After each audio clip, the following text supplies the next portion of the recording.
Hello and welcome to WorldCFMMusic. In this video, I would like to give you guys just some basic general song service guidelines. This will be the first part. Let's get started.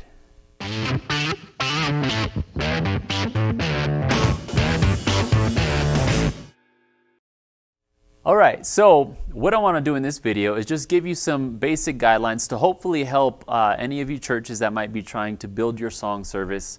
You know, you're a small pioneer work, just getting started, or just maybe looking for some direction. I'm hoping that by this video and the future videos to come, these general guidelines will help you and hopefully answer a lot of questions that might be out there. What I basically want to go over is just some introductory guidelines, if you will, that pertain to song services. Now, what I must say is that I understand that it varies by church. Each church does things differently. Each pastor kind of can approach things differently. So I want to take those things into account. This is not just a hard set in stone kind of thing. In fact, you'll notice with a couple of the questions, it's kind of vague, or it's conditional, if you will. So the first things first that I want to mention, when it comes to song service, what you want to take into consideration is your start time. Now, the answer to that when it comes to, well, obviously we should start on time. What I do recommend is, of course, ask your pastor. If you're a really small church, you're barely getting started, sometimes the pastor will say, let's give it a few minutes just to try to get some people into the church. Whereas if you're in a more established, church, a larger church, generally they start right on time. And so just something to take into consideration is, your start time. The next thing you want to take into consideration when it comes to your song services is the duration of your song service.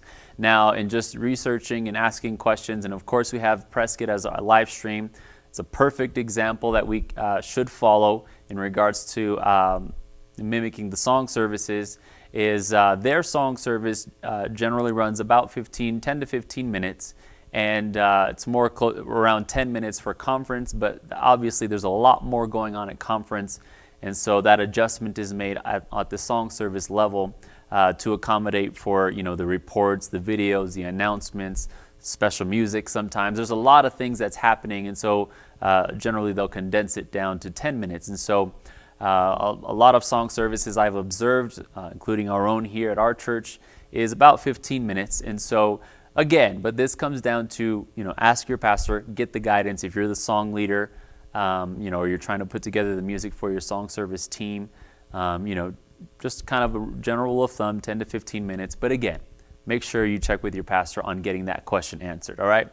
The next thing is the flow or the pattern of the song types. So generally, we'll group our songs into two different categories, fast songs and slow songs. Generally, fast songs are considered praise, slow songs are considered worship. But again, this is one of those things that, there might be a little bit of wiggle room. Again, you can ask your pastor. Something that we do commonly here in our church, what I've even noticed with the Prescott Church, is generally about maybe 3, maybe 4 fast songs, and then generally about 2 slow songs, 1 or 2 slow songs. Now, this can be subject to change depending on the kind of songs you're singing. Fast songs generally move a bit faster unless they have, a number of verses tied to them, whereas slow songs can have the tendency to be longer because clearly the tempo is slower. It's a slow song, but if you have a number of verses tied to that slow pattern, it of course stretches the duration of the song. And so if you're trying to fit into the mold of, a 15-minute song service, one thing you want to take into consideration is how long is the song that you're trying to sing, or the songs you are trying to sing. One thing that I do in leading our songs here is if I have a really long, slow song, generally if I have time for it, I'll have a much shorter, slow song. Same goes for the fast songs. If I have kind of more of a wordy fast song, I'll try to group together a couple of shorter fast songs. That way it's not dragging out the song service too long and impeding on the time of the actual sermon being preached, all right? So again, these are just some general guidelines. For the most part, our pattern, of course, is Prescott, right? But again, ask your pastor. Your pastor is your leadership, is your authority, and get their direction on that. Follow that by all means, and hope God will bless you in doing that, all right? The last thing that I want to go over in just this basic short video is the importance of practicing your songs. Now, hopefully you have a collection of songs. Something that I do want to add before the practicing part is that if you're barely starting out, don't feel like you have to have a ton of songs in your song service. There's nothing wrong with having a set of, say, 15 to 20 songs, mixed fast and slow to get you started. One of the benefits of that is it'll help you to get really familiar with the songs. If you're not a strong singer or a strong musician, I highly encourage limiting your song selection, at least for starters, to get you familiar with music in general. And then, of course, you can build that over time. The wonderful thing about our fellowship is that we have our example of Prescott, and they do an excellent job. Pastor Greg, the song service team there, do an excellent job of having a steady flow of new music, new songs coming in. And of course, during this past conference, I posted tutorials of how to play every song that they sung during the song services at the conference. And so you can use that. There's already a group of 20 songs that you can lock into your song service. But take that into consideration. Get a grouping of songs. It's okay to stick with those. The other thing with that is the difficulty level of the songs. Now, as I've mentioned in previous videos, Prescott has a very established, experienced song service, ton of excellent, experienced, knowledgeable musicians, whereas a lot of our churches may not. It might be, someone's son or daughter barely picking up an instrument, and they're, 12, 15 years old, and they just want to do something for God. Or, someone else, a disciple in the church, that just rises up and wants to just fill in the gaps.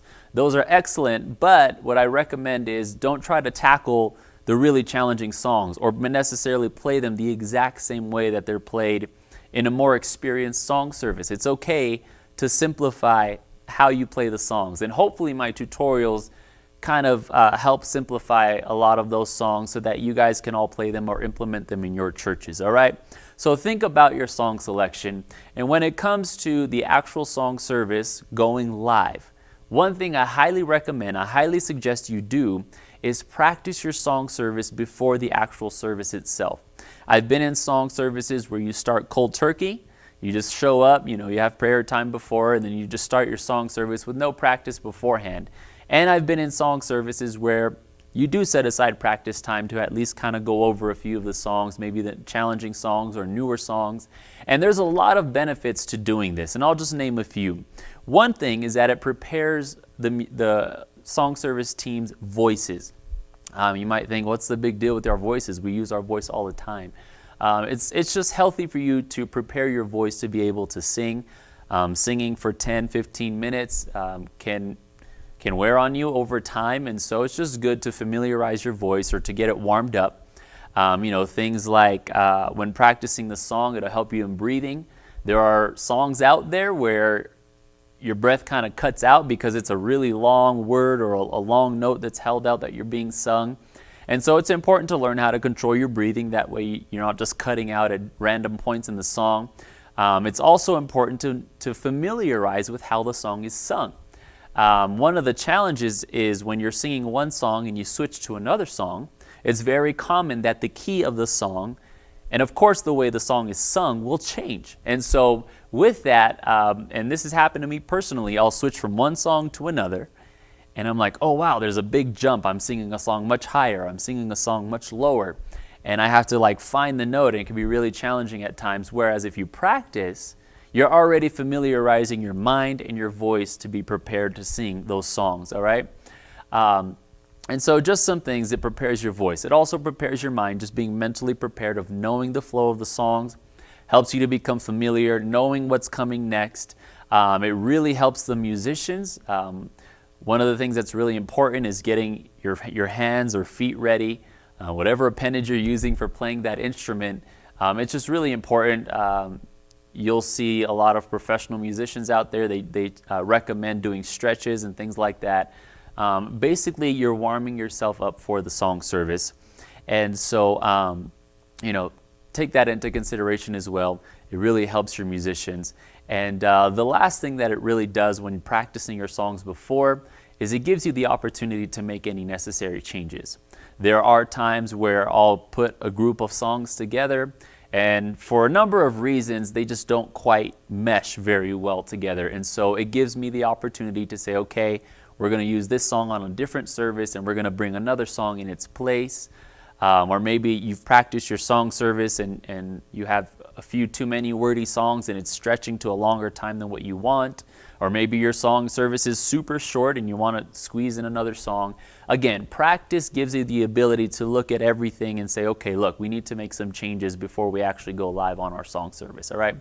Now, I understand these are some really practical things when it comes to, just basic song service guidelines. But again, it's critical because the song service does play an important role in establishing the presence of God and preparing people's hearts, our hearts, to hear the word of God, to hear from God, and just being prepared to hear the preaching. And so that's really important. It's very critical. And so, take these things into consideration.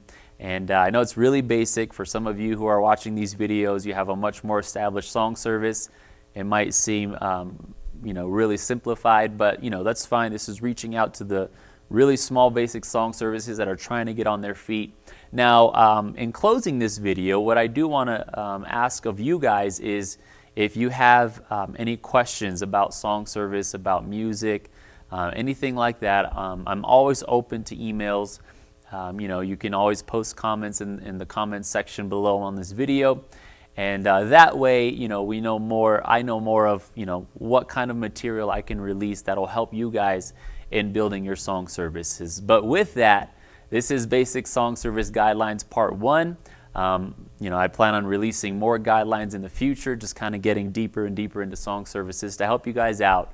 And so with that, thank you guys for watching this video. I appreciate those of you who have helped spread the word and share this resource throughout our fellowship, especially to our small pioneer churches. The hope is to help. And so with that, you're welcome to subscribe, like, and all that stuff if you wish to. And we'll see you on the next video. Thanks for watching.